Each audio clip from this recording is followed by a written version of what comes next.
வாழ்க வாழ்கவே, லட்சிய ஜனநாயக கட்சி வாழ்கவே. சான்றோர் மக்கள் கழகத்தின் நிறுவன தலைவர் சதா நாடார் திருப்பூர் ரயில் நிலையம் அருகே உள்ள குமரன் நினைவகத்தில் திருப்பூர் குமரனின் திருவுருவச் சிலைக்கு மாலை அணிவித்து மரியாதை செலுத்திய பின்னர் செய்தியாளர்களிடம் பேசிய அவர், தமிழகம் முழுவதும் சான்றோர் மக்கள் கழகத்திற்கு நல்ல கட்டமைப்பு இருப்பதால் லட்சிய ஜனநாயக கட்சியில் தங்களுக்கு தகுந்த அங்கீகாரமும் மாநில அளவில் தலைமை பொறுப்பும் வழங்க வேண்டும் என அக்கட்சியின் நிறுவன தலைவர் ஜோஸ் சார்லஸ் மார்டினை நேரில் சந்தித்து கோரிக்கை விடுத்துள்ளதாக தெரிவித்தார்.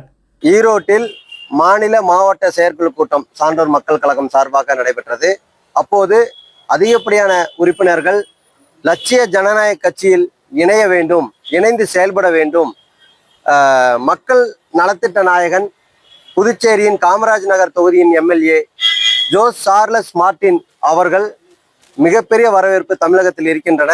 அதனால் அதை சேர்ந்து நம்ம செயல்படணும் அப்படின்னு முடிவு செய்யப்பட்டது. நாடார் அமைப்பு உண்டான தலைவரை நீங்க பண்ணிருக்கீங்க. இப்போ வந்து இந்த கட்சியில சேர்றீங்க, உங்களுக்கு அங்கீகாரங்கள்லாம் எப்படி இருக்கு? இல்ல, நாடார் அமைப்புனா நாடார்களுக்கு மட்டும் நான் வந்து சங்கம் வச்சிருந்தோம். சான்றோர் மக்கள் கழகங்கிறது ஒரு பொதுவான கட்சி. நான் பொதுவாக தான் அதை கொண்டு போயிருந்தோம். இன்னைக்கு நல்ல வரவேற்பு இருக்கு. எங்களுக்கு எல்லா பொறுப்பாளர்களும் வந்து ஒரே குரலா வந்து இந்த லட்சிய ஜனநாயக கட்சியில இணைந்து செயல்படணும் அப்படிங்கிறத முடிவெடுத்தோம். அதனால ஆதரவு தெரிவிச்சிருக்கோம்.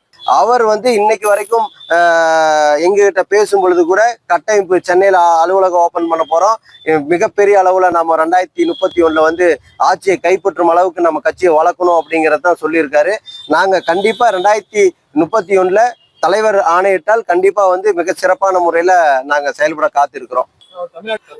சார்லஸ் மார்டின் அடுத்த மாதம் அந்த தீர்மானத்துல நாங்க நிறைவேற்றி இருந்தோம். அடுத்த மாதம் கண்டிப்பாக ஈரோடு பகுதியில வர்றாரு. கொங்கு மண்டல மேற்கு மண்டல பொறுப்பாளர்கள் மாநில மாவட்ட பொறுப்பாளர்களோட அறிமுக கூட்டம் இருக்கு. அந்த கூட்டத்துக்கு வந்து தலைமை தாங்குறாரு.